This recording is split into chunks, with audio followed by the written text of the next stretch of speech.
don ka na mi thi su ta lo dinga gen thei he su na zong ki sei kit lo ding le cha lung kham na zong ta pun ti zayon khupi gam nu su ka lul ting le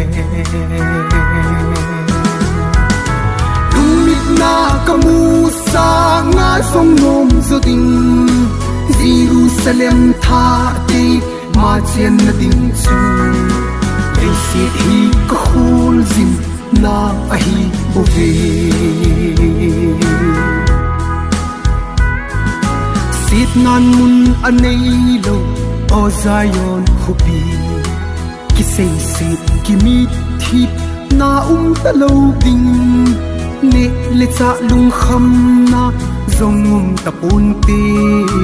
Zion khupi gam no chu kalum ting ve lung mit na kamu sa nga song nom zo ding Jerusalem tha te ma chen na ding chu ei si hi ka khul zin na a hi o ve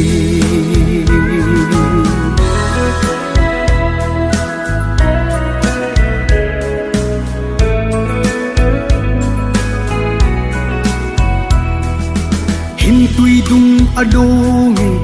o sugam machun hin thing khung apa e lui dung pang ngachun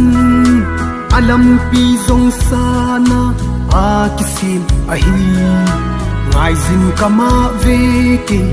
o Zion khupi dung mit na kamu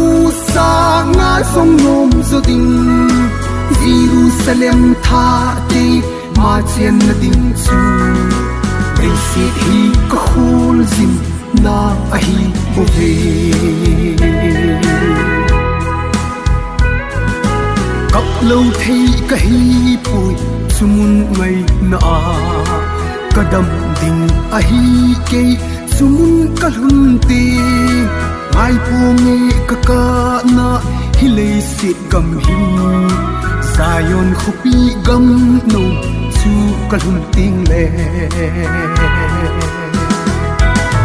lung mit na kamu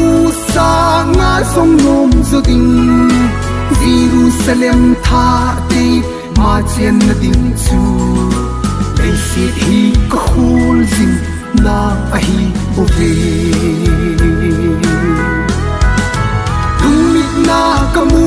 sa nga song nom zo ding Jerusalem tha te